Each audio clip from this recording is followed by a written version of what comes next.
Bienvenue sur DMG TV, les histoires mystiques. Si tu es nouveau sur la chaîne, n'oublie pas de t'abonner, de laisser un commentaire, de liker et de partager.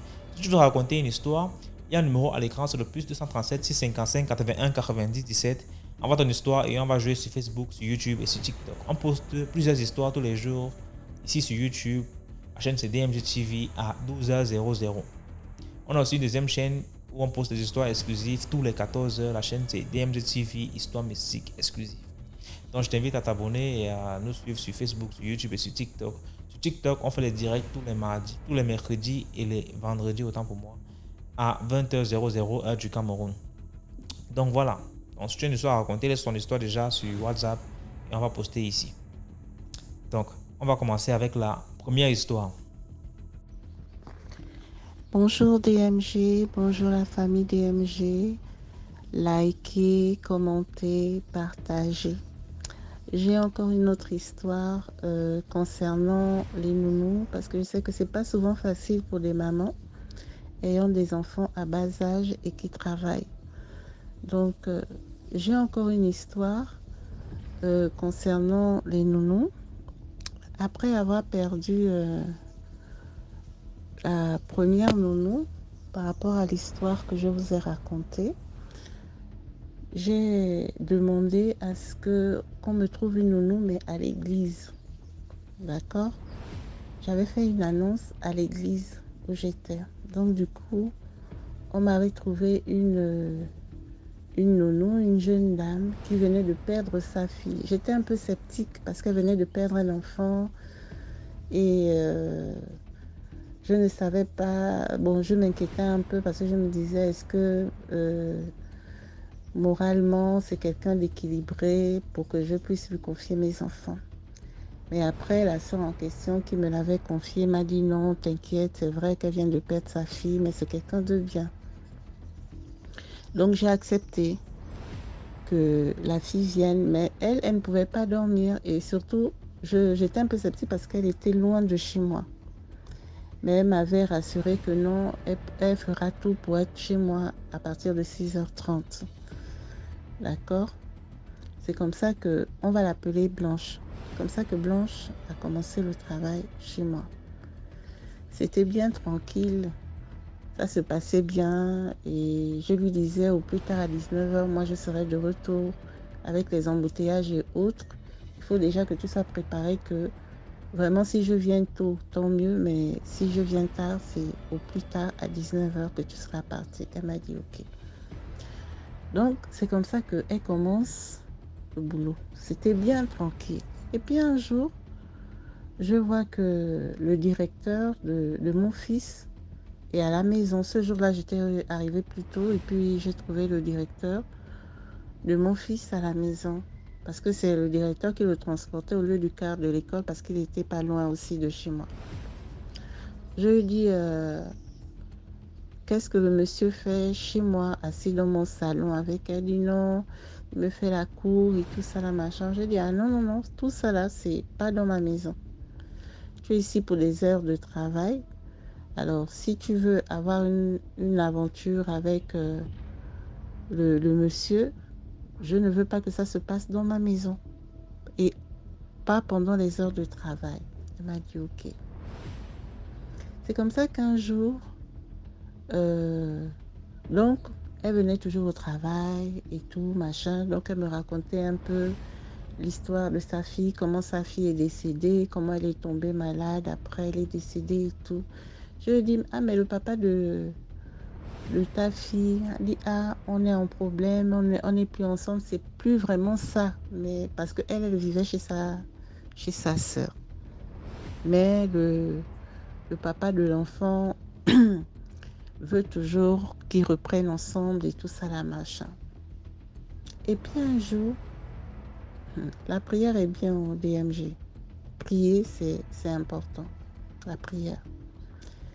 Et c'est comme ça qu'un jour elle vient, elle me dit, oh madame, je vais vous raconter ce qui m'est arrivé aujourd'hui.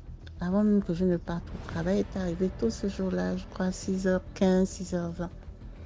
J'ai dit, qu'est-ce qui s'est passé? Elle me dit, oh, ce que vous avez fait. Je dis, comment ça? Elle me dit, oui, ce que vous avez fait.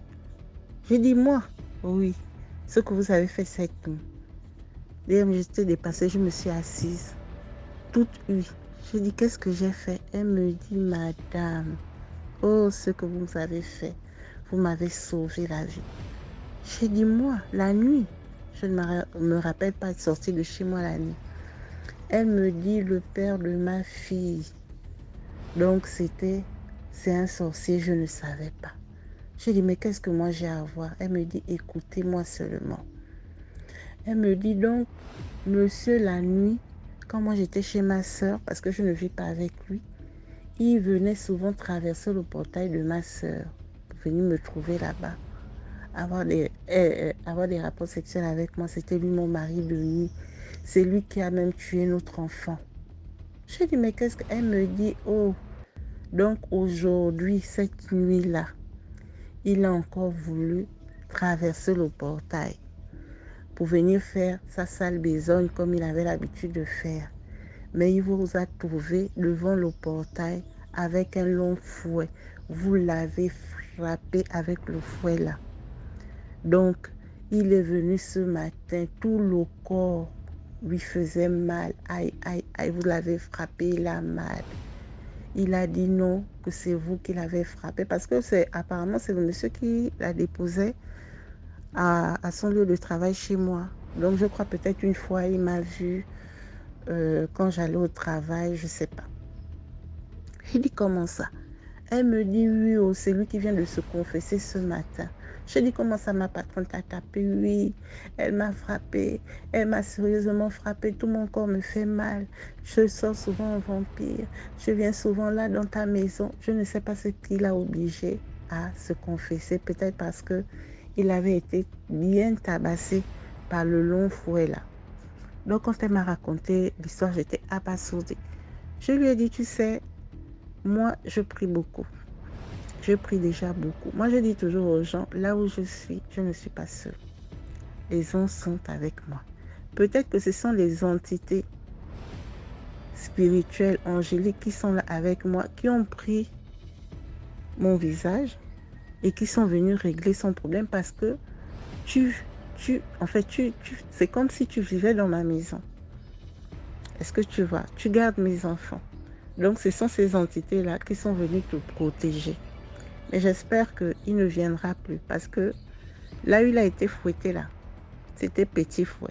S'il revient encore dans ta vie, te faire ce qu'il t'a confessé là, il va seulement mourir une seule fois. C'est comme ça que je lui ai raconté l'histoire de l'ex-nounou que j'ai eu qui était morte en fait. Je lui ai dit ici, c'est la prière. Je pense que ma couverture spirituelle s'est étendue sur toi et c'est ce qui t'a protégé. Le gars a tout confessé. J'ai dit, mais comment ça? Toi, tu as vécu toutes ces années avec le gars-là. Tu ne savais pas, tu n'avais rien remarqué. Elle me dit, non, je n'avais rien remarqué. C'est ce matin qu'il m'a confessé tout ça, qu'il m'a dit tout ça, qu'il est dans la sorcellerie depuis qu'il a l'âge de 4 ans. Que c'est lui qui a mangé notre enfant. Que toutes les nuits, il venait là chez ma soeur, là, venir me trouver là. Posséder mon corps. Parfois, quand je vivais avec lui-même, je partais dormir là-bas. Il sortait de son corps, il pouvait faire de moi tout ce qu'il voulait. C'est aujourd'hui la madame qui m'a avoué tout ça là parce que tu l'as bien fouetté. Je lui ai dit, je rends grâce à Dieu, gloire à Dieu. Et gloire à Dieu parce que s'il tente encore là, ce sera tant pis pour lui. Voilà un peu ma deuxième histoire des nounous.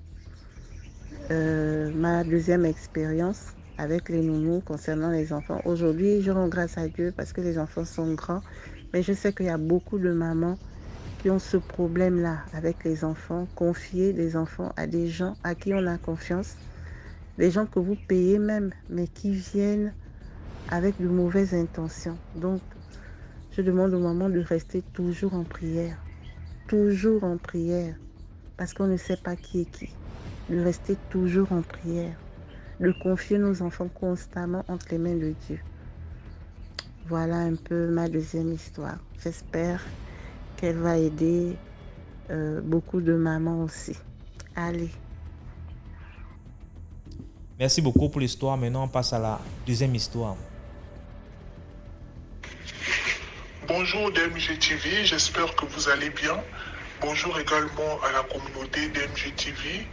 Donc, on n'oublie pas, on partage, on like et on commente. Même si vous n'avez rien à dire, mettez au moins en commentaire. Merci pour l'histoire. Un truc comme ça. En tout cas, nous sommes ensemble. Donc, je vais raconter mon histoire aujourd'hui parce que j'ai été inspiré par l'histoire d'une jeune fille gabonaise. Je pense que l'histoire est intitulée J'ai un cimetière dans le ventre. Et dans son récit, vraiment, je me suis retrouvé à l'intérieur parce que j'ai remarqué qu'il y a des choses qu'elle a fait sortir qui se passent également dans ma famille.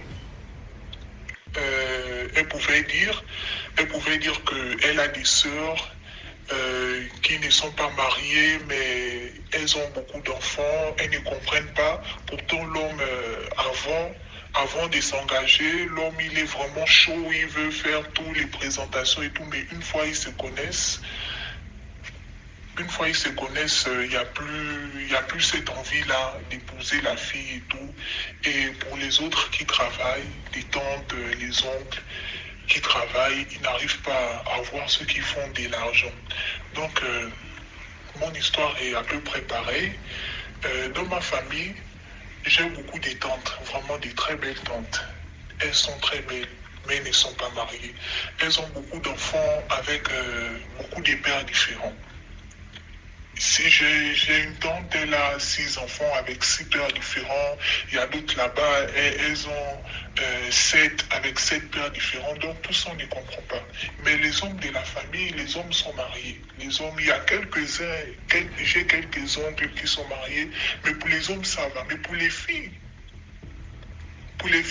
DMG, je t'assure, aucune, même pour mes jeunes nièces, aucune ne sont mariées, mais elles ont les enfants. Et j'ai remarqué qu'à chaque fois qu'un homme vient faire un enfant avec une de mes nièces ou bien l'une de mes soeurs, il laisse tomber, après c'est fini, elle devient mère célibataire avec un enfant et c'est compliqué de trouver un autre homme pour l'emmener en mariage et tout, donc c'est vraiment compliqué. Donc suite à cela, j'ai une tante qui a remarqué que vraiment ça dort et c'est trop louche.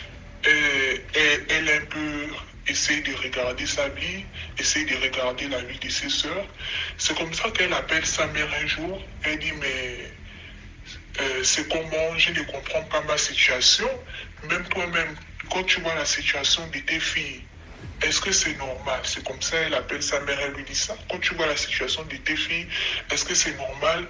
Il y a que les hommes qui se marient et nous, on ne se marie pas, on ne fait que faire des enfants, on laisse, les papas nous abandonnent, on part à gauche, les papas nous abandonnent à droite, ainsi de suite, c'est la même chose. C'est comme ça que la mère dit, ah, ma fille, c'est vrai que moi je me suis mariée, mais je ne sais quoi te dire, priez seulement, ça va aller. Priez, donc tous les jours, c'est ce qu'elle dit à ma tante, priez, prie, ça va aller. Donc, ma tante a eu un homme. C'est vrai qu'elle avait déjà les enfants à côté. Je pense 5. Elle a 5 enfants à côté. Donc elle a croisé un homme qui était vraiment prêt à l'épouser.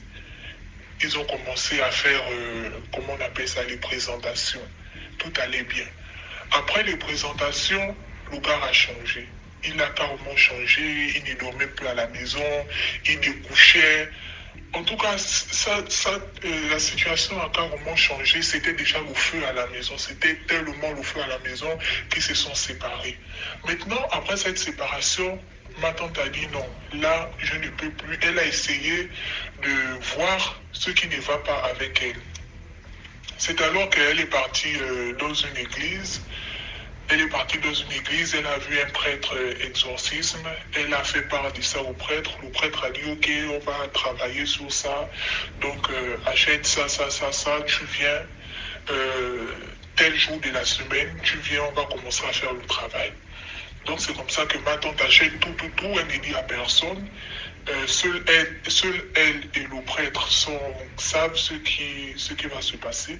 Donc, elle achète tout. C'est comme ça que le jour J, elle rencontre le prêtre à l'église, ils commencent à faire le travail, ils font le travail, ils font le travail.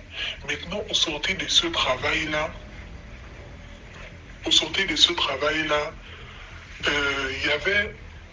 il y avait carrément des choses mystiques. Il y avait des choses mystiques que le père est parti débloquer, j'ai envie de dire, dans le monde spirituel. Parce que après le travail, ma tante a vu des objets bizarres. Elle a vu une lettre accompagnée des cadenas, des pointes, des grosses pointes rouillées, des ossements séchés. Maintenant, dans la lettre disait, tu penses que tu vas te marier un jour, tant que je serai là, tu ne vas jamais te marier parce que je suis ton mari.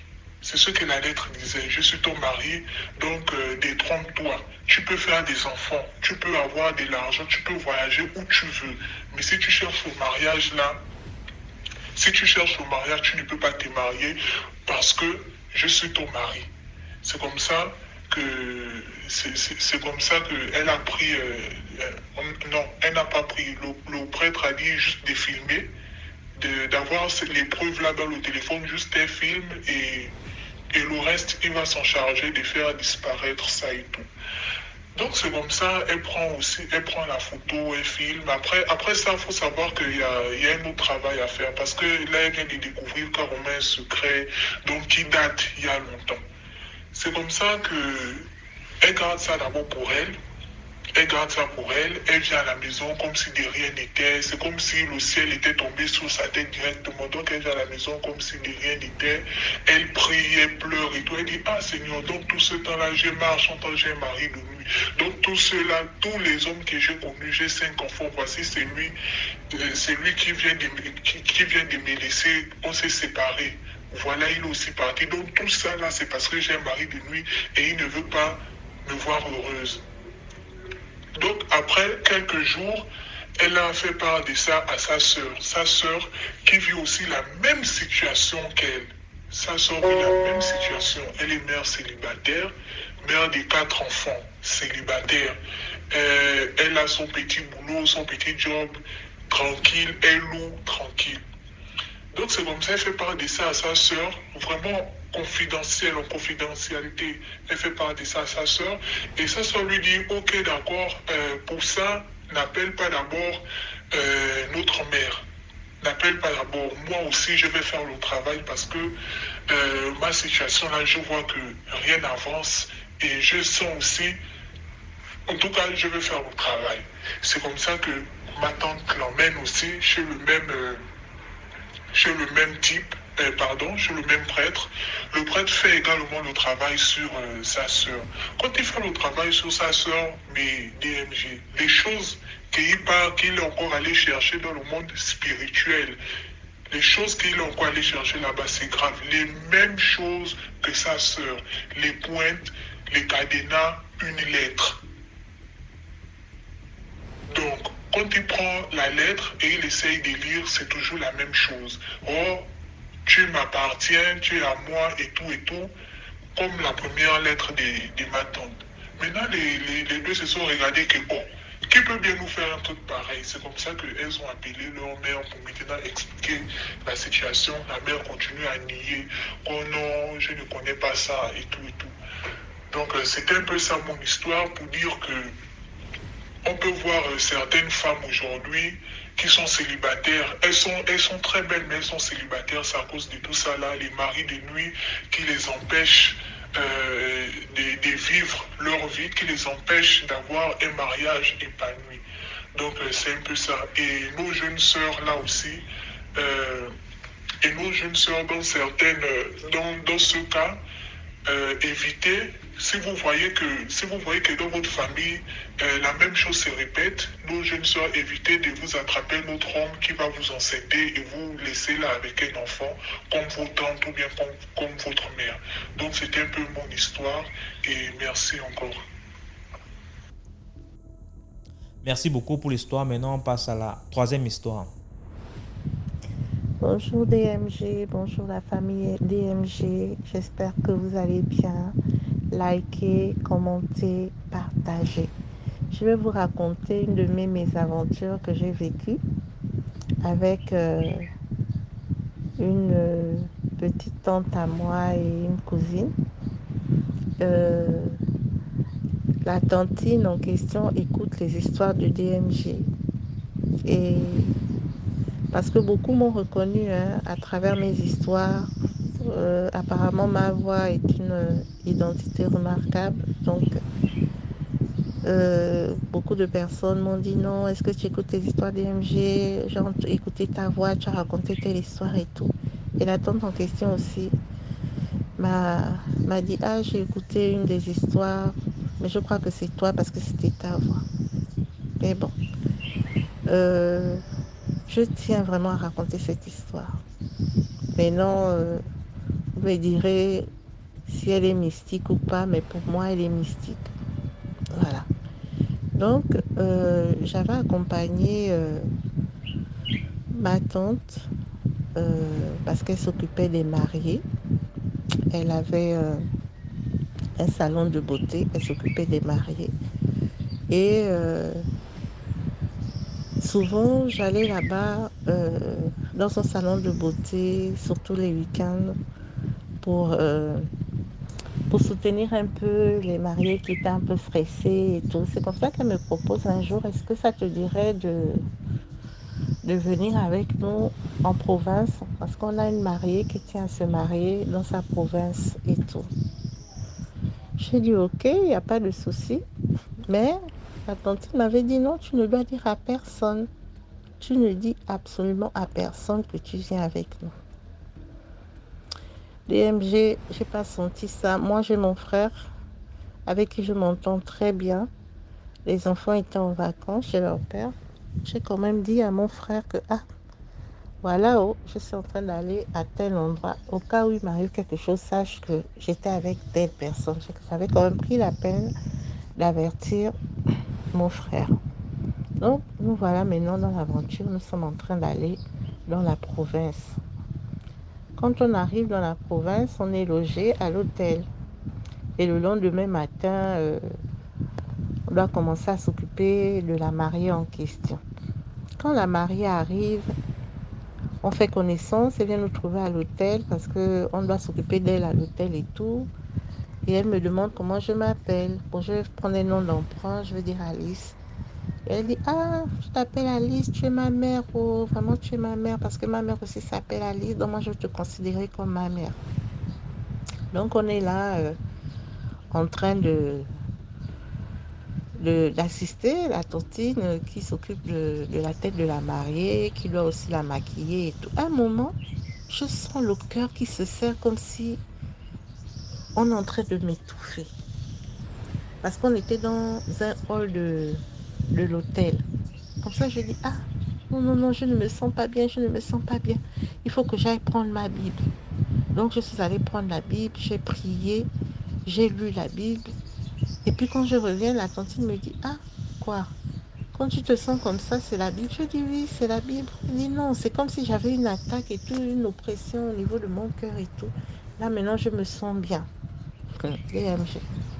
On est là, on entretient la mariée, on l'aide à coiffer la mariée et tout. Donc, on raconte et tout. Et la mariée décide, Seigneur, la mariée décide que quand la voiture va venir la chercher là, je monte avec elle dans la voiture. C'est moi. En fait, je deviens comme une dame de compagnie, en fait. Je monte dans sa voiture à elle et qu'une autre voiture va venir chercher la coiffeuse et l'aide coiffeuse, qui sont la tante et la cousine. Quand je me dis, ah, je ne comprends pas. Elle me dit, non, tu es ma mère, vraiment. Elle ne me connaissait même pas. C'est le jour-là qu'elle m'a connue parce que les personnes qu'elle connaissait, c'était la tantine et la cousine. Genre, la gauche jure que non, elle m'aime trop, non, il faut que je sois à côté d'elle. Donc, quand la voiture est venue chercher la mariée à l'hôtel, je me suis préparée. C'est même elle qui me pressait. Oh non, prépare-toi, allons. DMG, je suis partie. Je suis montée dans la voiture avec la mariée, je suis arrivée. Je suis passée sur le tapis rouge comme la mariée. Je suis allée m'asseoir. On m'a fait asseoir au VIP. La tantine et la cousine étaient assises là-bas, là où tout le monde, monsieur, tout le monde pouvait s'asseoir. Mais moi, j'étais au VIP.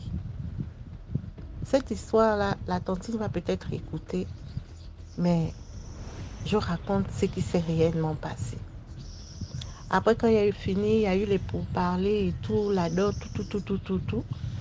Mais non, nous, on avait notre table. On avait une table à nous, la tantine, la cousine et moi. On avait on nous avait servi nos choses à nous et tout, sur nos tables. Donc, on mangeait, on racontait et tout. Et j'ai vu que l'attitude de la tantine avait changé. Elle a commencé à me reprocher des choses. Tu sais, dans toutes les familles, il y a des problèmes de famille. Et ça ne se passait pas très bien avec ma mère et ses sœurs. Comme ça qu'elle commence à me reprocher, oui, ta mère a fait ci, ta mère a fait ça. Je lui ai demandé, mais tu m'as fait venir jusqu'ici pour me parler des problèmes que tu as eu avec ta sœur. Qu'est-ce que j'ai à voir? Oh oui, je te parle de ça, machin. À un moment, j'ai dit, à un moment, ils se sont même éloignés. Elles m'ont laissé seule à la table. J'ai commencé à prier, à dire que, Seigneur, moi qui aime faire confiance à tout le monde n'importe comment. Ça, c'est quelle histoire qu'on est en train de me raconter là. C'est comme ça que je décide de rentrer à l'hôtel, que je ne veux plus rester parce que, vous allez m'excuser, le bruit de l'avion qui passe au-dessus de moi. Il dit, moi je veux rentrer, moi je ne supporte pas de veiller longtemps et tout. Moi je veux rentrer à l'hôtel. Comment tu veux rentrer? On va rester et tout. Je dis non, moi je ne peux plus rester, je veux rentrer à l'hôtel. Et nous sommes en province, je crois dans un village, c'est pas tellement éclairé. J'ai dit non, comme on n'est pas loin, je vais marcher un peu, il y a des gens et tout. Elles m'ont dit non, si tu rentres, on va rentrer en même temps. DMG, nous voilà, on rentre. On est en train d'aller à l'hôtel.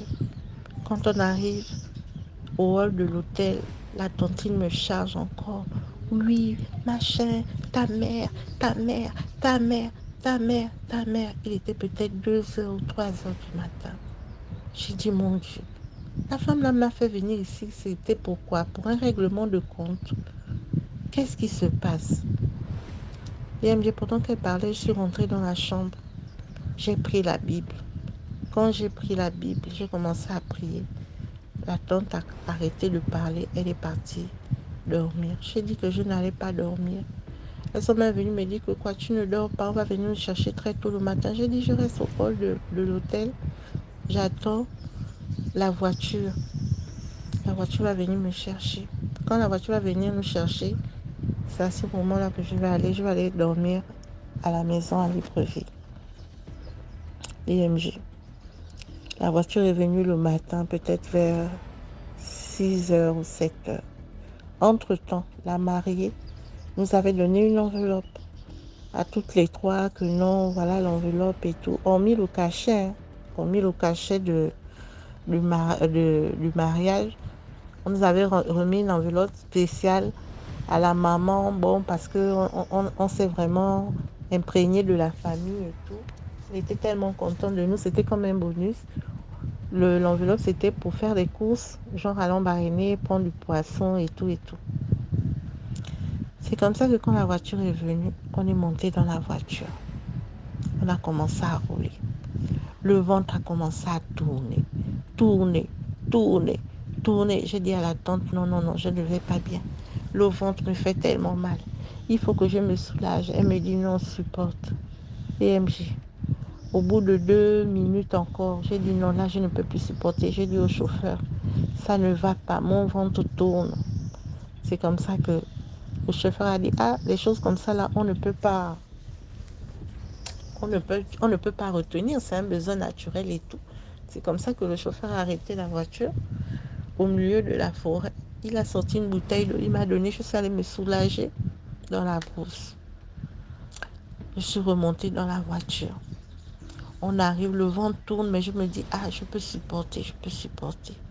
Quand on arrive à Lambaréné, au niveau de Lambaréné, on fait d'abord un arrêt. On s'arrête là pour se désaltérer, pour manger.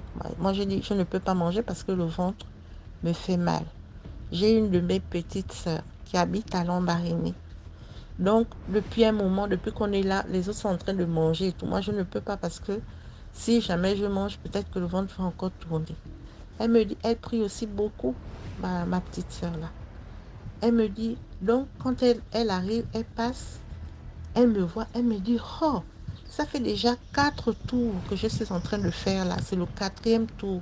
Donc, depuis que l'esprit là m'a enlevé de la maison, je ne fais que tourner, tourner, tourner. Donc, c'est toi que l'esprit voulait que je voie. Elle me prend par la main. Elle me dit, viens. Je dis, ah, j'arrive, je suis avec ma soeur.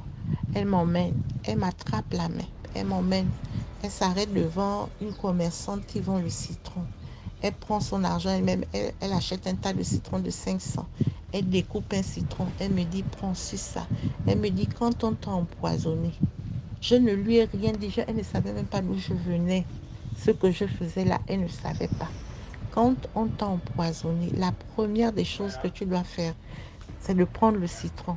Si tu n'as pas le citron, tu prends l'eau salée ou bien l'eau avec le bicarbonate, tu bois. Est-ce que tu as compris? J'ai dit oui. Après, elle me dit, tu es là avec? Et j'ai dit non, je suis là avec ma tante et ma cousine. Elle m'a dit, ok. Bon, de toutes les façons, on s'appelle. J'ai autre chose à faire, mais c'était vraiment urgent, urgent. On m'a envoyé pour toi. Donc, les esprits, en fait, les anges, je ne sais pas. En tout cas, c'est ce qu'elle m'avait dit.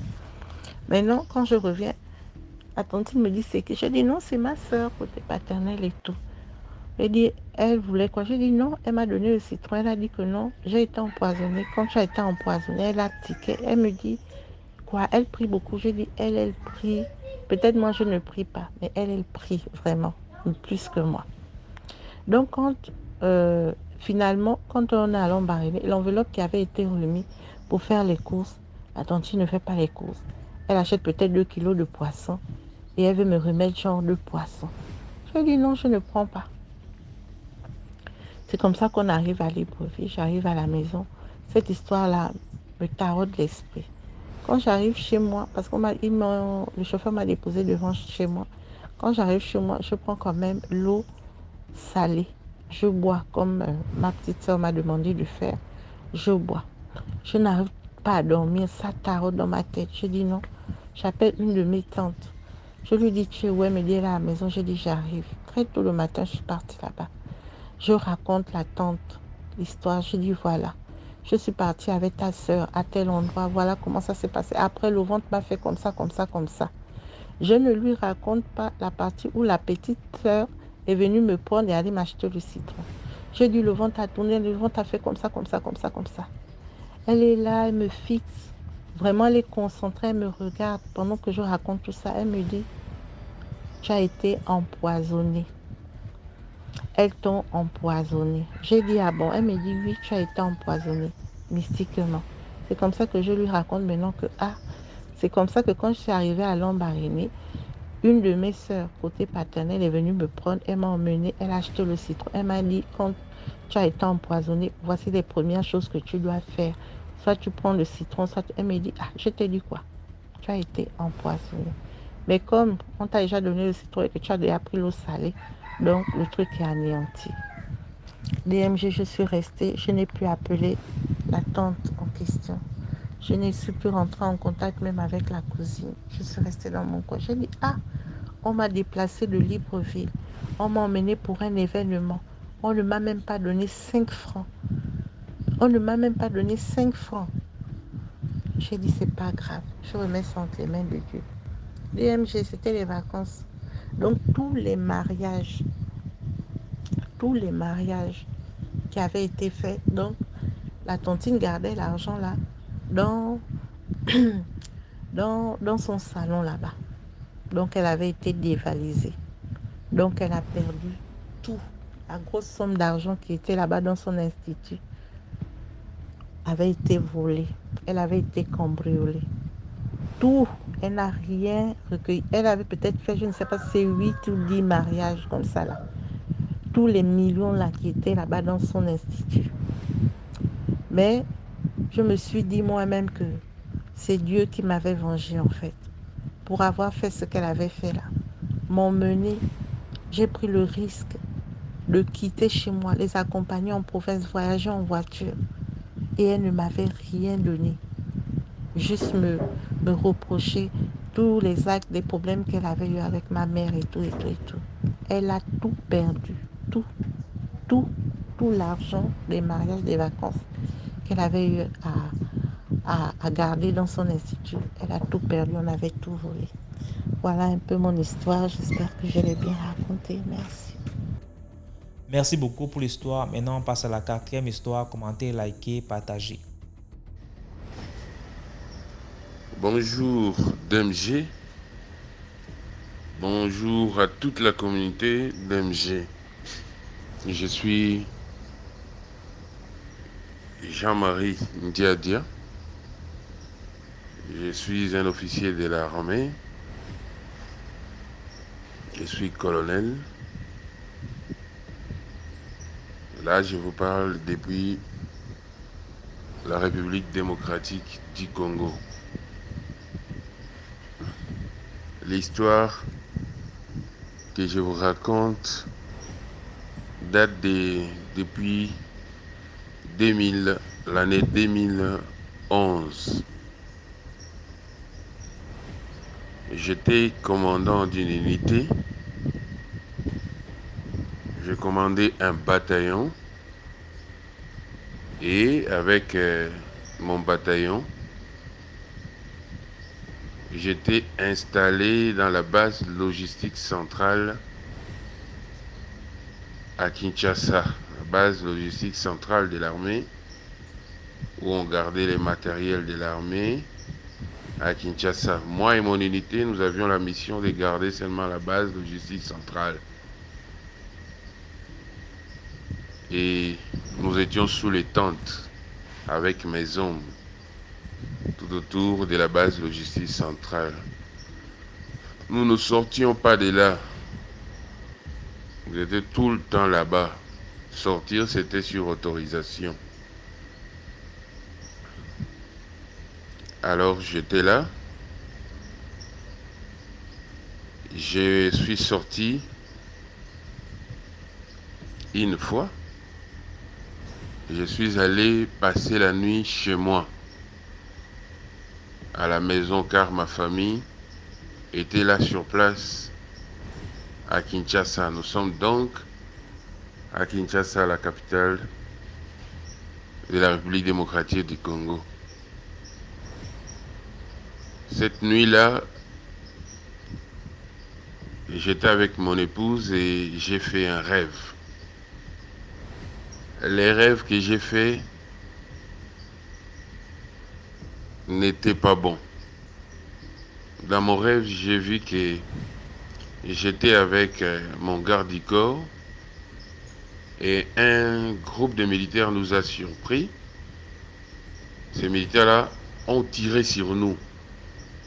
Nous étions atteints, moi et les gardes du corps. Nous sommes tombés. Le garde-corps est tombé, moi aussi je suis tombé. Mais quand nous sommes tombés, ça c'est dans mon rêve. Quand nous sommes tombés, j'ai vu que le garde-corps s'est encore relevé. En fait, je dirais que c'est son esprit qui s'est relevé. Le corps est resté, mais son esprit s'est relevé. Moi également, j'ai vu que mon corps est resté, et mon esprit s'est relevé.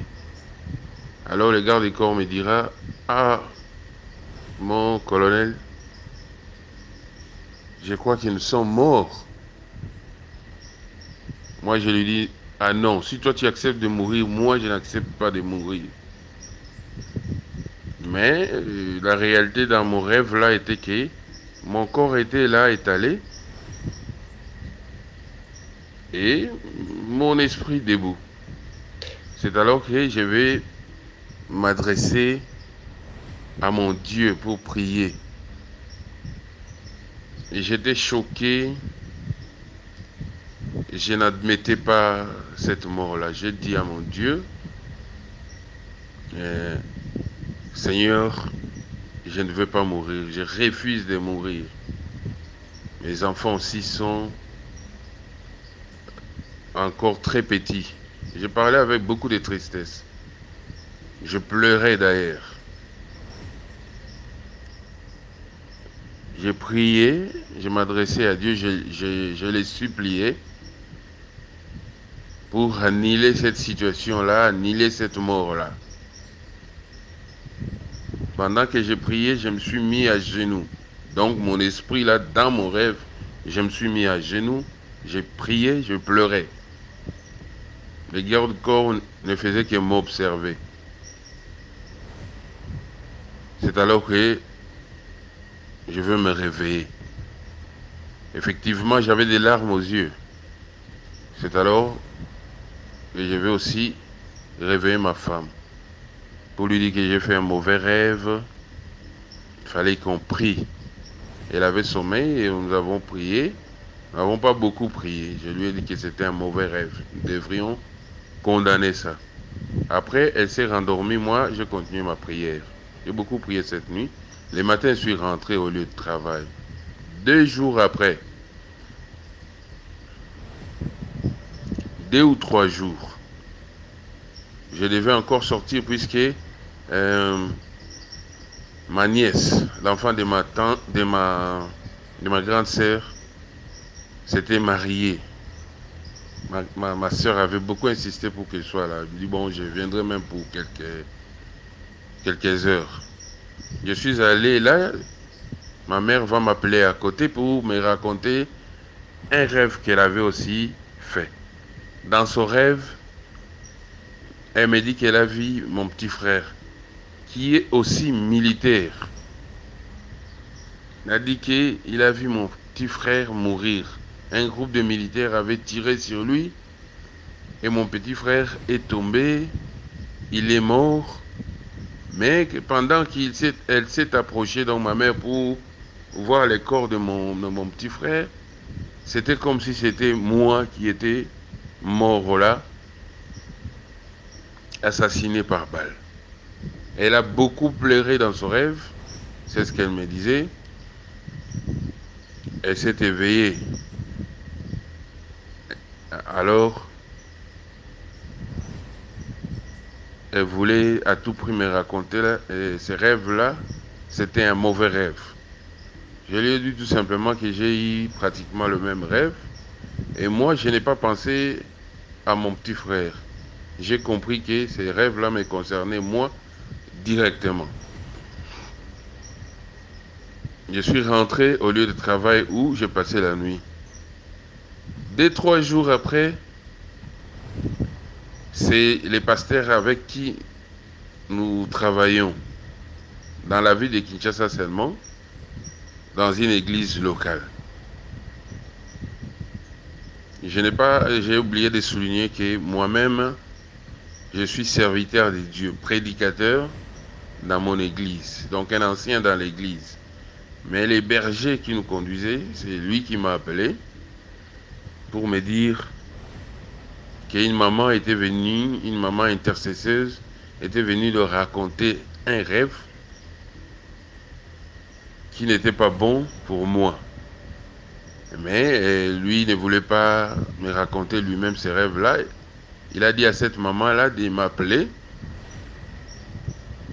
et de me raconter ses rêves, puisque je suis serviteur de Dieu, je saurais quoi faire.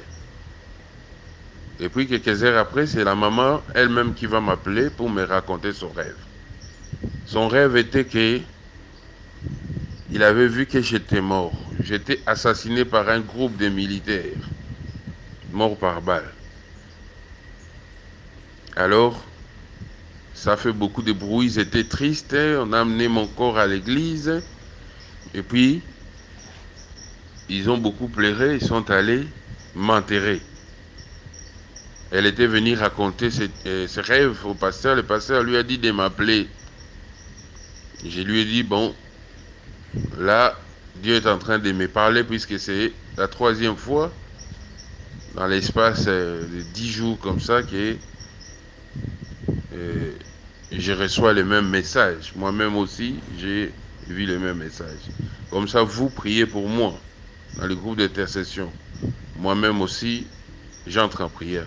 C'est ainsi que je vais décréter un jeûne de 3 jours et 3 nuits à sec. J'étais seulement là où j'étais avec mon unité, je ne sortais pas.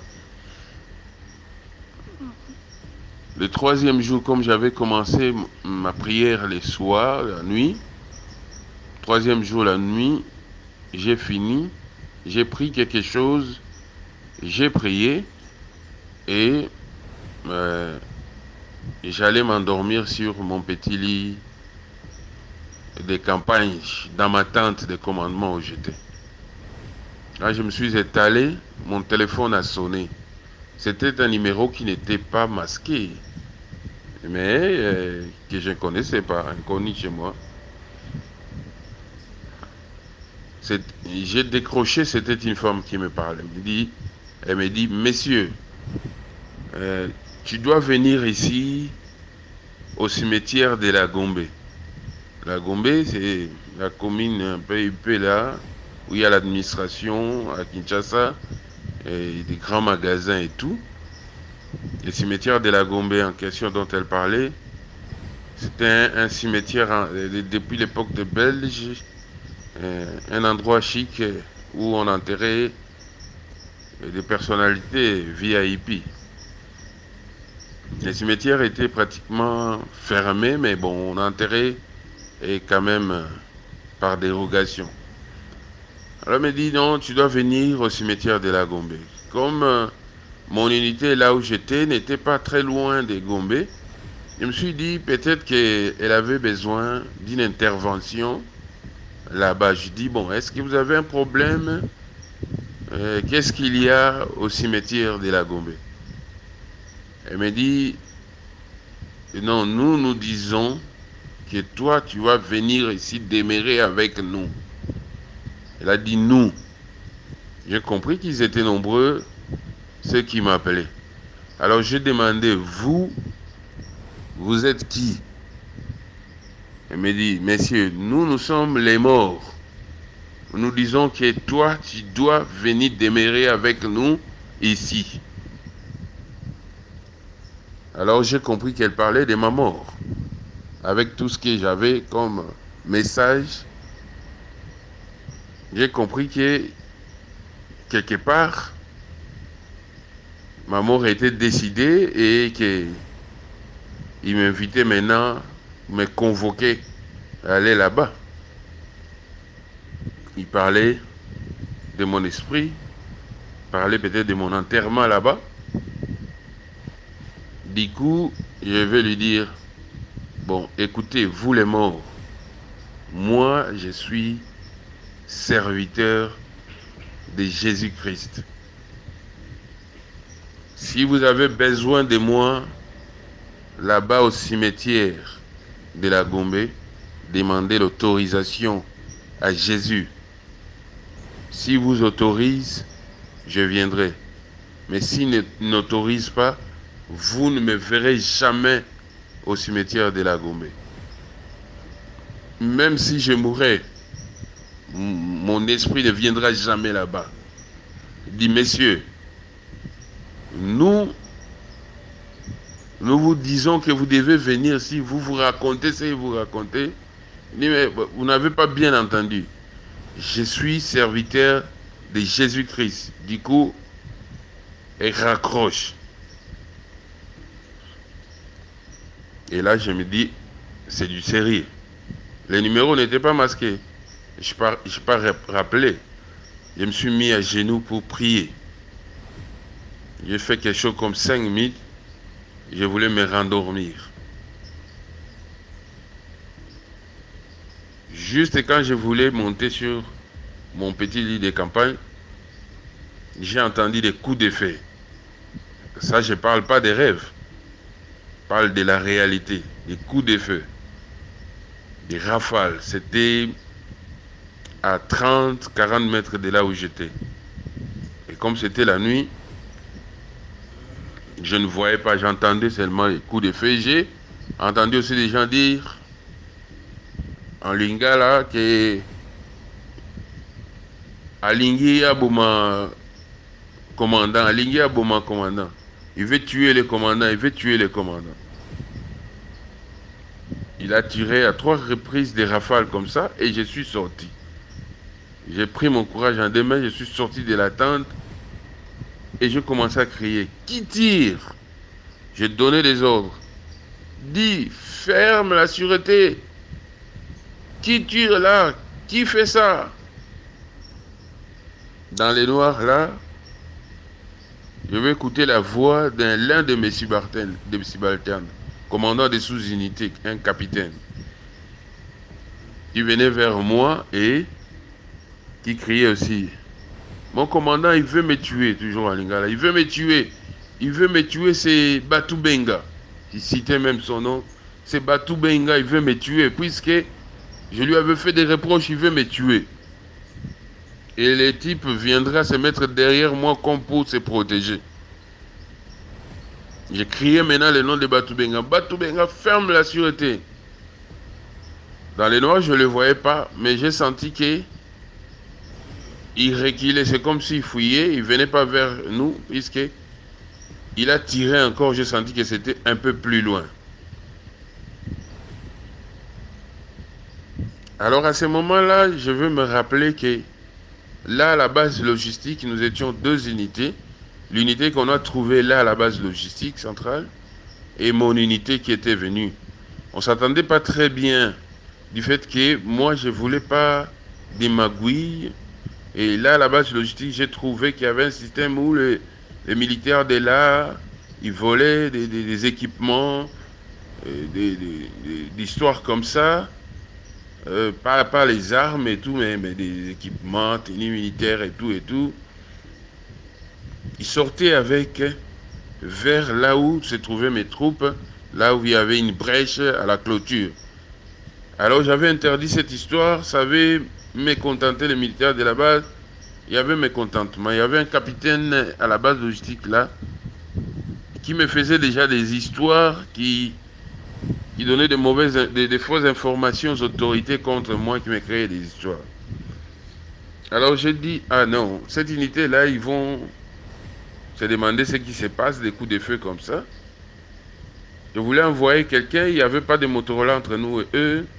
Je voulais envoyer quelqu'un, mais j'ai dit, bon, moi-même, j'arrive là, comme ça, je leur explique, c'était à quelque chose comme 100 mètres. Je leur explique pour que il n'y ait pas de confusion cette nuit. Et je suis allé avec quelques militaires autour de moi et les commandants, les capitaines qui voulaient tuer l'autre militaire Batou Benga. Nous sommes allés jusque là. À 20 mètres, on nous arrête. Halte là. Dis, vous mettez les désordres ici à la base. On va tirer sur vous.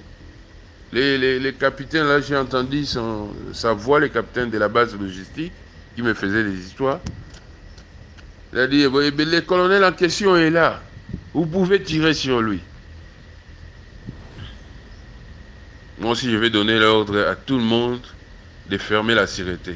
Il avait fini par dire, des gens vont mourir ici aujourd'hui. J'ai dit, personne ne va mourir ici au nom de Jésus. Personne ne va mourir aujourd'hui ici au nom de Jésus. Fermez vos sûretés puisque c'est un militaire indiscipliné qui tirait. Il voulait même tuer son chef, mais nous allons l'arrêter. Le militaire s'était enfui, il est allé dans une petite brousse qui était là. Je savais qu'il ne pouvait pas sortir de la clôture de la base logistique. On va finir par l'arrêter pendant la nuit. Et c'est ce qui s'était passé. Mais là, quand j'étais devant ces hommes-là, qui voulaient tirer sur nous, pendant que l'autre avait dit que le colonel est là, pouvait tirer, j'ai écouté une voix, c'était rapide. C'est tierce de seconde, dans une seconde comme ça, une voix m'a raconté beaucoup de choses. Qu'est-ce que la voix m'a dit? M'a dit, puisque les prix puisque la vie d'Imane Ngulu était chère à tes yeux, ici, à la base logistique, aujourd'hui, ta vie aussi est d'un grand prix devant moi. J'étais protégé, tu allais mourir aujourd'hui. C'est donc Dieu qui me parlait. Tout ce qu'il m'a dit là, c'est passé comme un tierce de seconde, mais il m'a dit beaucoup de choses. Alors, je me suis souvenu d'une histoire qui s'était passée là, à la base logistique en 1991. Du coup, je me suis souvenu dans cette histoire, il y avait 20 ans, puisque c'était en 2011 que l'événement s'est passé. Mais je me suis souvenu de cette histoire-là à l'époque de Mobutu, le président Mobutu qui était devenu impopulaire. Il y avait des troubles dans le pays, les militaires s'étaient révoltés en 1991 et moi, j'ai passé.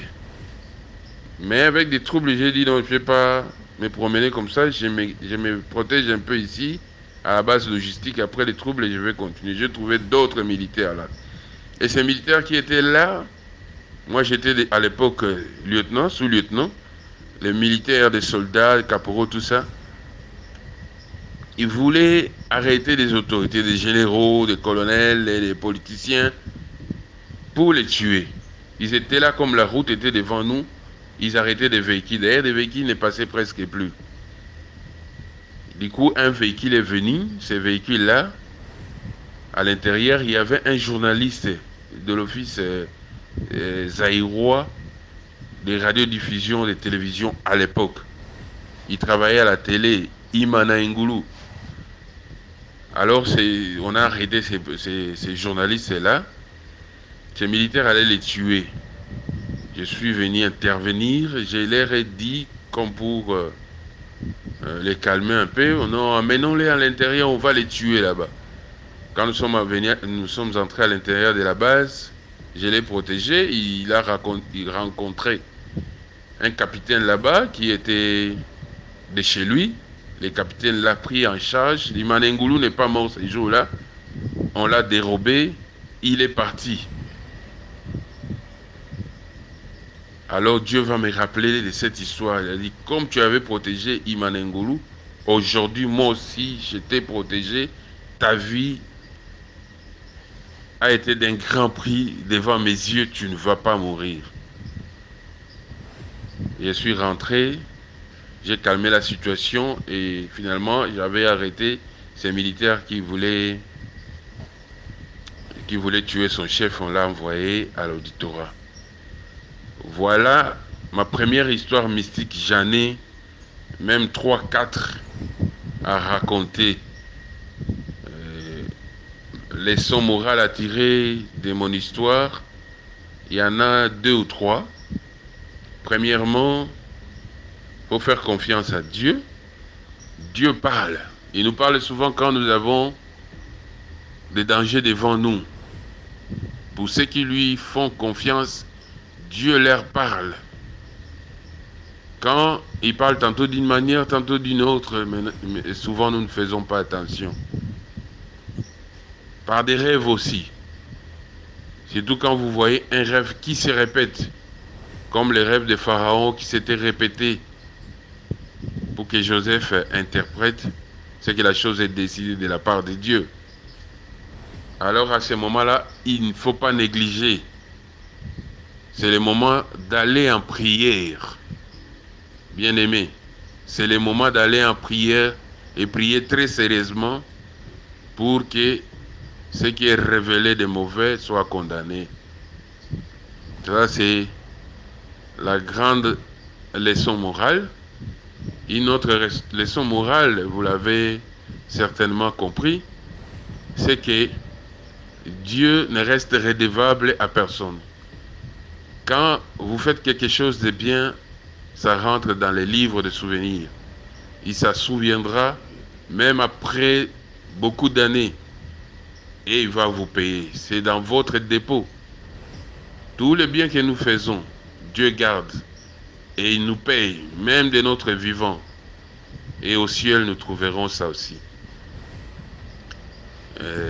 Retenons essentiellement le dé là. Moi, je fais confiance à mon Dieu, je fais confiance à Jésus. Là, il m'avait sauvé. Il y avait une mort certaine arrêtée dans le monde des ténèbres, mais Dieu m'avait protégé. DMG, je vais vous raconter encore d'autres histoires mystiques. Que Dieu vous bénisse. Merci beaucoup pour l'histoire. Maintenant, on passe à la 5e histoire. Toujours laissez un like, s'il vous plaît. Laissez un like. Bonsoir DMG, bonsoir la famille DMG. J'espère que vous allez bien. En fait, je suis inspirée. Voilà pourquoi je t'envoie autant d'histoires. J'ai écouté une histoire mystique qui parlait du cimetière. Mon ventre était un cimetière. Voilà. Donc ça m'a rappelé une histoire que j'ai vécue. Bon, nous autres là, on a des mamans sorcières. C'est des choses qu'on doit dénoncer. C'est quand tu as des doutes que Dieu a du mal à te révéler ce qui se passe en fait. Nous autres là, on a les mamans sorcières. D'accord? Voilà. Quand j'ai eu la grossesse de ma deuxième fille, de mon deuxième enfant, on va dire, moi, j'ai pas pour coutume de dire aux gens, je suis enceinte.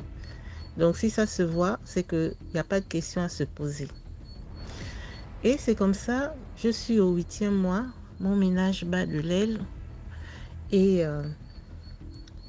ma mère arrive chez moi, elle me dit, moi, je suis allée chez les Nganga et tout, machin. Et on m'a dit que l'enfant que tu portes ne va pas vivre. Donc, je dois faire un sacrifice. On doit faire un sacrifice. J'ai dit, qui va faire le sacrifice? Moi, je prie. Moi, je ne t'ai pas envoyé en consultation chez Nganga. Elle me dit, ah, vraiment, moi, je ne veux pas te perdre. Moi, je ne veux pas perdre mon enfant. On m'a demandé d'acheter un mouton. Moi, je ne te demande pas de l'argent pour acheter le mouton. Tout ce que je veux, c'est ton oui. Pour que j'ai acheté le mouton, je sacrifie le mouton. Au moins, toi, tu vas rester en vie, l'enfant va mourir. J'ai dit, il est hors de question. Il est hors de question que mon enfant meure. Moi, Dieu m'a dit que je vais faire une fille, elle va s'appeler tant.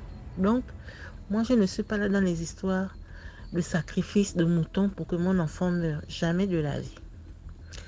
L'MG, elle est revenue 2 semaines, 1 mois plus tard pour me dire, ah là maintenant c'est grave. Je suis encore allée me faire consulter. On a dit non, vous deux vous allez passer. Mais moi je n'ai pas envie de te perdre. Il faut que tu me donnes le oui. J'ai seulement besoin de ton oui. J'ai dit, tu n'auras aucun oui. Si moi je devais mourir, mon enfant devait mourir, Dieu devait me dire. Il ne devait même pas me donner le nom de mon enfant. Il devait me le dire. Je dis, toi tu es allé consulter Nganga. Moi j'ai consulté Dieu. Voilà ce que Dieu m'a dit. DMG, le jour où je devais accoucher, on m'a dit la veille, on m'a dit, voilà, tel jour tu vas accoucher, prépare-toi, ce ne sera pas facile. Donc, j'ai appelé les sœurs en crise, j'ai dit, ah, vraiment, je vais accoucher tel jour. Et comme la première huile que je mets sur mes enfants, c'est moi-même qui l'a fait, l'huile d'amande. J'étais en train de casser mes noix la veille et tout, non, le jour même, j'ai cassé mes noix et tout, j'ai fini, j'ai fait l'huile. J'ai appelé les sœurs en crise. Quand elles sont arrivées à la maison, elles me disent, toi, tu es sûre que tu vas accoucher aujourd'hui? Je dis oui, oh. On m'a dit que je devais accoucher. Elles sont parties. J'ai quand même dit, ah, gardez le téléphone ouvert, on ne sait jamais. Quand 20h a sonné, le père de mes enfants était en vadrouille, il n'était pas là. Donc, je ne savais pas comment faire. Les douleurs, ne faisait que s'accentuer. J'ai appelé ma petite sœur et j'ai appelé ma mère. Genre qu'elles doivent m'accompagner à l'hôpital. Quand elles m'accompagnent, quand elles viennent déjà, heureusement, tout le monde est venu ce jour-là au même moment. Tout le monde a franchi le portail au même moment en fait. Donc quand ma maman arrive, elle me dit, oh non, parce que j'avais tellement mal. Elle m'emmène d'abord une petite potion qu'elle me met à la bouche. Et c'est cette potion-là qui accentuait les contractions pour que l'enfant sorte. C'est comme ça que elle rentre dans la chambre, elle met la couette dans la chambre, me dit, viens t'allonger là, je te fais accoucher. C'est ma soeur qui gronde notre mère pour lui dire que depuis quand toi tu fais accoucher les gens, tu as déjà fait accoucher qui? Et elle me dit, serre le corps, on va aller à l'hôpital. Quand on arrive à l'hôpital, l'enfant est même en train de sortir en fait. Je suis en train de me vanir tellement j'ai serré, la douleur est tellement forte. Donc au moment où je suis en train de tomber, c'est ma soeur qui dit « Oh, la tête de l'enfant !» Donc au moment où je m'écroule, elle met ses mains en dessous pour attraper l'enfant. Au même moment, un médecin sort de nulle part. Le médecin lui dit « Madame, ne touchez plus à rien. Je contrôle la situation, je m'occupe d'elle et tout. » C'est comme ça qu'on est venu, il a appelé les sages-femmes là, venir prendre l'enfant et tout ça, là, machin. Donc, le monsieur, il s'occupe vraiment de moi et tout. Une autre dame voulait s'occuper de moi. Il a dit non, non, non, je m'occupe d'elle. Il m'a raconté sa vie, son histoire. Il venait de se marier. Mais vraiment, il m'a entretenu et tout. Il m'a nettoyé. Et c'est comme ça que c'est tellement long. Je vais couper parce qu'il y a des événements. Je viendrai raconter d'autres événements plus tard. Mais juste parce que la dame était en train de parler de son ventre qui est un cimetière. Donc c'est comme ça que quand je retourne à la maison, c'est ma mère qui me fait l'eau chaude en fait. Il n'y a personne d'autre. C'est elle qui vient me faire l'eau chaude. Parce que même pour le premier, c'est elle qui m'avait fait l'eau chaude. Donc elle vient me faire l'eau chaude. Elle me fait bien l'eau chaude. Oh. Mais j'étais dans mes problèmes de séparation avec le papa des enfants et tout. C'est comme ça que quelques mois plus tard, ma fille, elle doit avoir 6-7 mois. Je déménage de là, j'ai un nouveau boulot. Et puis, j'aménage dans ma nouvelle maison. Et je constate que j'ai une boule dans le ventre qui se déplace. Surtout le côté droit. Le côté droit. Ça a l'air dur et c'est enflé. Et je sens le truc se déplacer dans mon ventre. Je dis, Seigneur, ça là, c'est quoi encore? Quand je dors comme ça, là, on me dit, non, c'est pendant que ta mère te faisait l'eau chaude qu'elle t'a mis le truc là dans le ventre. Le truc là, DMG, je ne sais pas ce que c'est, si c'est le vampire ou si c'est quoi, je ne connais pas. Mais je sentais à certains moments le truc là bouger. Ça se déplace, ça part d'un endroit à un autre, ça va à l'autre ovaire. Mais c'était surtout l'ovaire 3. Le truc était dur. Mais quand je dormais dans mon esprit, je voyais comme une pieuvre, un truc qui avait des tentacules, une tête rouge. J'ai dit à Dieu, Seigneur, je n'ai que toi, je n'irai pas voir un marbre, je n'irai pas voir un tradipa, je n'irai pas voir quelqu'un d'autre, je n'ai que toi. Seigneur, c'est toi qui m'as donné les enfants là. Seigneur, oh Seigneur, oh Seigneur, oh, je suis dans la prière. C'est comme ça qu'un jour, DMG, je décide de faire un jeûne pour ça. Je dis, Seigneur, ce qui est dans mon ventre là, je ne connais pas ça. Donc, si ce n'est pas de toi, Seigneur, enlève. C'est comme ça qu'au bout, à la fin de mon jeûne, je fais un songe, mais réel, hein? C'est comme si c'était une vision. Je vais à la douche, genre pour aller me soulager, et le truc sort comme si je venais de faire un accouchement. Le truc qui était dans le ventre, ça c'est la vision, je ne sais pas si c'est la réalité. Voilà pourquoi on dit dans le mysticisme, c'est pas seulement les ngangas, même en l'islam, même dans la chrétienté, tout est mystique. Je vois le truc sort dans la vision et le truc a des tentacules, mais c'est un truc rempli de sang et je saigne.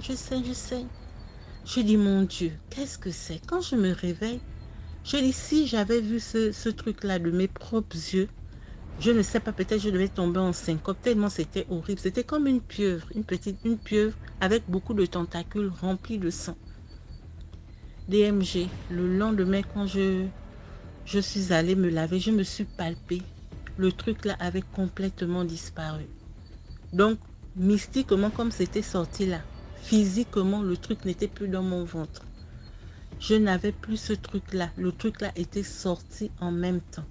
Tout ça pour dire quoi? Dans le ventre de ma mère, nous sommes 8. 3 filles, 5 garçons. Et mes 2 autres sœurs ont perdu des enfants. Ça veut dire qu'elles vont tomber enceintes. La grossesse va évoluer. Au moment de vouloir accoucher, les enfants là meurent. Ça veut dire soit les enfants meurent dans le ventre ou bien elles font des fausses couches. Et moi, si j'avais donné le oui à ma mère, le oui qu'elle me demandait là, pour aller sacrifier un mouton, pour que mon enfant meure, ça devait être sa boutique en fait. Elle devait venir tout le temps venir se servir dans mon ventre. Mon ventre devait être son sacrifice, en fait. Là, quand elle cherche un truc à sacrifier, c'est dans mon ventre qu'elle devait venir chercher. Mais malheureusement, heureusement pour moi, en tout cas, la prière, je dirais toujours la prière sauve. La prière sauve. Et aussi, moi, j'avais fait une alliance parce que j'avais déjà raconté une histoire comme quoi ma mère m'avait emmené avec ma petite soeur chez les Nganga et tout, machin. On était sur le point de nous faire une liste pour que on puisse faire les enfants parce qu'elle racontait que les gens là disent qu'on ne pourra pas faire des enfants. Le jour où je suis rentrée chez moi, j'ai prié. En fait, c'est l'alliance que je venais de faire avec Dieu. J'avais dit à Dieu, Seigneur, si tu me donnes les enfants, moi je te servirai toute ma vie. Toute ma vie, moi je te servirai. Voilà pourquoi quand il y a souvent des trucs, je dis souvent à Dieu, Seigneur, rappelle-toi de notre alliance. Je n'ai pas failli. Je suis un être humain, je ne suis pas parfaite. Mais Seigneur, tu respectes les alliances. Tu es le Dieu qui respecte les alliances. Donc, dans des situations souvent compliquées, Dieu vient souvent me secourir. Je me dis, c'est peut-être cette alliance-là que j'ai faite avec Dieu qui m'a préservée, qui a fait en sorte que je ne puisse pas perdre les enfants, en fait. Que je ne puisse pas faire des morts-nés. Mais l'histoire de cette dame-là m'a interpellée parce que je sais que c'est ce que mes sœurs vivent, en fait. Moi, l'aînée, elle a vécu ça, elle en a perdu plein comme ça. Elle n'en a pas jusqu'à aujourd'hui. La troisième des filles, elle en a 2, mais entre-temps, elle a fait beaucoup de morts-nés. Elle arrive toujours à 9 mois après, elle est père. 9 mois, elle est père. Voilà, et on connaît qui est à l'origine de ça. Nous autres, on a eu la malchance d'avoir des mamans sorcières. Et moi, je dis, je veux quand même encourager certaines personnes qui ont peur de ne pas avoir peur. Moi, je dis, Dieu nous a envoyés dans ces familles-là. Il savait. Il savait que non, là où je t'envoie dans telle famille, c'est comme ça, comme ça. Il nous envoie pour mettre un terme à ces choses en priant. En priant, pas en restant, en rentrant dans leur moule, en faisant les mêmes choses, les mêmes pratiques qu'elles, en fait. Donc, moi, aujourd'hui, les gens ont peur de moi. Les vrais sorciers de ma famille ont peur de moi parce qu'ils se disent que, mais je me base sur quoi? Que la foi, DMG. Je n'ai que ma foi. Je n'ai que ma foi et je crois en Dieu, mais vraiment de façon, je sais pas. C'est tellement réel pour moi, Dieu, il existe, il est magique. Il est mon ganga, mon aîné, en fait. De toutes les situations que j'ai traversées, aucun ganga, rien, personne, Dieu m'a secouru de là. Sans dépenser un franc, sans aller même voir un homme de Dieu. Ne pensez même pas que je vais à l'église pour que les hommes de Dieu prient pour moi. Même dans mes songes, on me dit même qu'on ne doit même pas m'imposer les mains. Tous les hommes de Dieu ne sont pas de vrais hommes de Dieu. Mais ma relation personnelle avec Dieu a fait que Dieu me préserve de beaucoup de choses. Voilà un peu. Donc, c'est un peu pour encourager ces personnes-là qui sont comme moi, qui ont des mamans sorcières. Et en fait, de persévérer, en fait. De bannir la peur, parce que c'est la peur qui donne accès à l'ennemi dans nos vies. De bannir la peur. À l'époque, j'avais peur. Hein. Je fuyais, je pouvais faire 3-4 ans. Je ne vois même pas ma mère, parce que je me dis non, que sera en contact d'elle et tout machin. Aujourd'hui, là, elle est même dépassée de moi, elle ne sait pas. C'est quoi mon truc? C'est quoi qui fait que tout ce qu'elle entreprend là, ça ne puisse pas marcher? C'est la prière. Parce que j'ai pris confiance en moi et j'ai réalisé que Dieu, il est réel. Il est réel et qu'il est avec moi. Voilà un peu la petite histoire que je voulais raconter. J'espère qu'elle pourra aider quelqu'un. Voilà, merci de m'avoir écouté. Merci beaucoup pour l'histoire. Maintenant, on passe à la 6e histoire. Bonjour DMG, bonjour la famille DMG. Commentez, likez, partagez afin d'édifier toutes les personnes qui viennent sur la plateforme. Je vais vous raconter mon histoire avec Jérôme. J'ai rencontré Jérôme lorsque je rentre de mes études. Jérôme, c'est aussi un étudiant qui rentre de ses études. Donc, on se rencontre et on commence à sortir ensemble. Et puis, lorsqu'il m'arrivait d'aller dormir chez Jérôme, au début, c'était bien. Après, je constatais qu'il y avait une troisième personne au milieu qui dormait sur le lit, mais qui nous séparait en fait. J'ai constaté une fois, deux fois, trois fois. La quatrième fois, je l'interpelle quand même. Je dis, ah Jérôme, j'ai constaté que ces derniers temps, quand moi je viens dormir ici, il y a une troisième personne. Je sens quelqu'un sur le lit avec nous.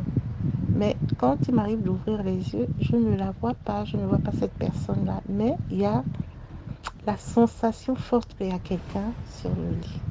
Il me dit, oh non, c'est juste une impression et tout, machin, rien. Jérôme, c'était quelqu'un de bien. C'était quelqu'un de bien, quelqu'un avec un grand cœur. Mais nous venons dans des familles différentes, nous sommes africains, avec des entités. Voilà pourquoi à l'époque, moi je pense que nos grands-parents, quand il fallait épouser une femme, il fallait d'abord connaître l'histoire de cette famille-là. C'est à cause de ce genre d'histoire-là. Jérôme était rempli d'entités. Non, c'est pas possible. C'est comme ça que, une autre fois, quand je suis venue dormir, je lui ai dit, bah écoute, moi je ne vais plus dormir par derrière. Tu vas d'abord me laisser dormir par devant. Et je vais voir si j'ai la même sensation qu'il y a quelqu'un au milieu. Il m'a dit, ok, il n'y a pas de problème.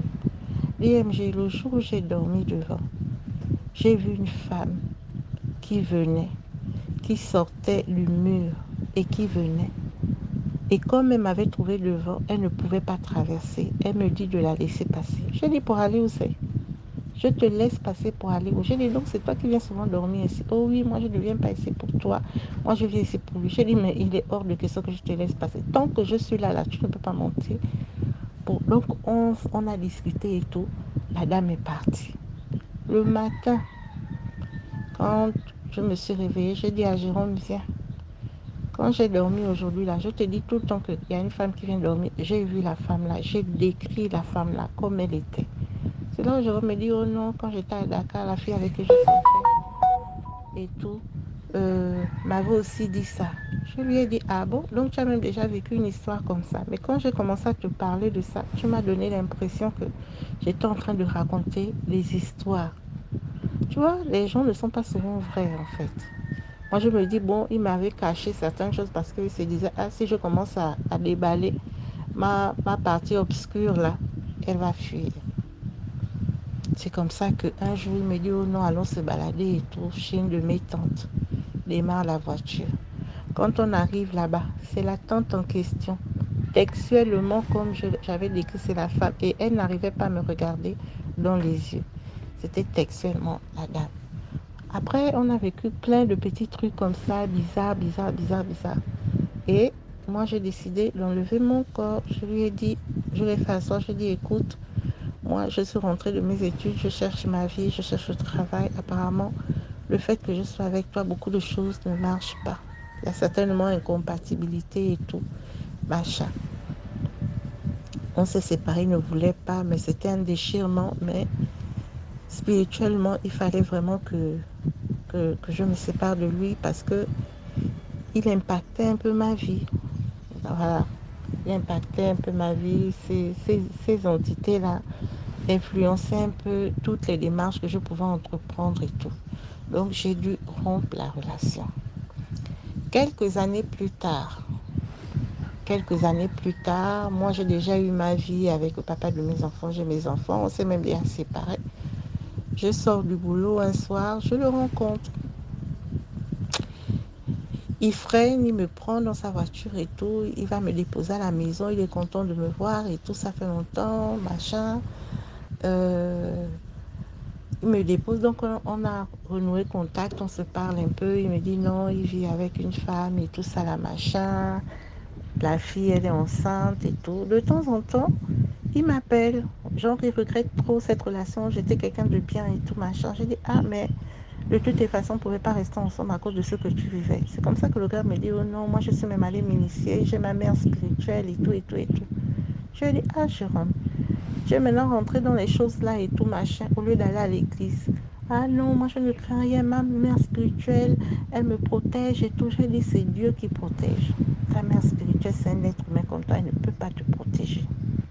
Donc, il lui arrivait de venir nous prendre comme ça, moi et les enfants. Il nous fait balader, on va et tout. Après, il vient nous déposer. Après, on s'est encore perdu de vue. Je crois qu'on s'est revu quelques mois plus tard. Il m'a appelé ou on s'est vu. Il est venu me chercher à la sortie du boulot. Quand je l'ai regardé, j'ai ce truc-là. Je ne sais pas comment expliquer ça, mais je suis née avec ce truc-là. J'ai regardé Jérôme dans les yeux. Jérôme, son papa était diacre. J'ai dit à Jérôme, là où tu es là, tu n'es pas bien du tout. Va à l'église. Tu as la grâce d'avoir un papa qui est diacre, qui est dans l'église. Va, il va prier pour toi. Oh non, les diacres quoi? Ce sont tous les sorciers. Machin, je ne parle pas chez lui. Moi, j'ai ma mère spirituelle. J'ai dit, Jérôme, je ne te vois plus là avec nous. Ton esprit n'est plus là avec nous. Va voir ton père. Il n'y a que la prière qui peut ramener ton esprit de là où il est. Oh non, ne t'inquiète pas, moi je vais aller voir ma mère spirituelle et tout. J'ai dit, Jérôme, c'est vraiment urgent que tu ailles voir un homme de Dieu. Même si tu ne peux pas voir ton père, va voir un pasteur, va voir un prêtre, va voir quelqu'un qui va prier pour toi. Laisse-moi l'histoire de mère spirituelle là. Va voir un homme de Dieu qui va prier pour toi. Jérôme m'a dit, lui ne part pas à l'église, lui il va aller voir sa mère spirituelle. 2 à 3 semaines plus tard, on m'appelle pour me dire que non, Jérôme est décédé. Jérôme est décédé. Okay. Comme tout le monde, mes frères et sœurs, tout le monde le connaissait. C'est quelqu'un de bien, de très gentil et tout. Donc, je demande à une de mes sœurs de venir me chercher, m'accompagner chez sa maman où elle habitait, là où il y avait le décès. Dès que je suis arrivée, toutes les mamans là ont commencé à pleurer dès qu'elles m'ont vue. Oh, si tu étais restée avec Jérôme, oh, machin, pleurer, faire maintenant comme si c'était moi, la veuve. J'ai dit, oh. Mais quand elles m'ont vue, elles ont beaucoup pleuré. J'ai dit, oh, faut pas faire comme ça parce que si la personne avec qui il vivait constate ce genre de choses, ce serait pas bien. Donc, moi, je suis partie à la maison. Quand je suis partie à la maison, c'était maintenant l'esprit de Jérôme qui venait. Toutes les nuits quand je dors comme ça. Il vient, comme il faisait d'habitude, il parle avec les enfants. La première fois, je n'ai pas trouvé ça trop bizarre. On se balade. 2 fois, il jouait beaucoup plus avec ma fille. Il citait son nom, son petit nom et tout. La 3e fois, je lui ai dit, je ne veux plus que tu viennes me voir. Tu es mort. C'est terminé. Je ne veux plus que tu sois en contact avec mes enfants, avec moi. On n'est plus dans le même monde. C'est comme ça qu'il me dit, ok, je ne vais plus venir, mais laisse-moi te dire ce qui m'a tué. C'est comme ça que Jérôme m'emmène chez lui. Donc chez sa mère, là où il habitait, là où sa maman habitait. Il me dit, c'est ma mère qui m'a tué. C'est pas quelqu'un d'autre, c'est ma mère qui m'a tué. Et mon esprit est sur le balcon du haut. C'est là où se trouve mon balcon. Je lui ai dit, mais quand tu viens me dire ça, je vais aller dire à qui? Moi, je n'étais plus avec toi. Tu vivais déjà avec quelqu'un d'autre. Va voir la dame avec qui tu vivais. Tu lui racontes l'histoire et elle saura comment faire. Moi, je ne peux pas aller raconter ça à quelqu'un, à un membre de ta famille. Et il m'a dit non, elle ne peut pas me voir, elle ne peut pas m'entendre. Je viens vers toi parce que c'est toi qui as la faculté de me voir et de m'entendre. Voilà pourquoi je viens te dire ce qui m'est arrivé. Je lui ai dit, mais moi je ne peux rien. Moi je t'avais dit d'aller voir un homme de Dieu pour prier, pour ramener ton esprit. Tu m'as dit la mère spirituelle. Mais maintenant là, je ne veux plus que tu viennes, que tu reviennes. Toi et moi, on n'est plus dans le même monde, c'est terminé. Et il m'a écouté, il n'est plus jamais venu. Voilà un peu mon histoire mystique que j'ai eue avec Jérôme. J'espère l'avoir bien raconté. Merci. Voilà, c'est tout pour aujourd'hui. Si tu aimais la vidéo d'aujourd'hui, laisse un commentaire, commente, partage, invite plusieurs personnes à venir liker et à s'abonner. Ce qu'on fait, c'est pour sensibiliser. On se prend demain pour une nouvelle vidéo. Ciao, portez-vous bien, surtout priez avant de dormir.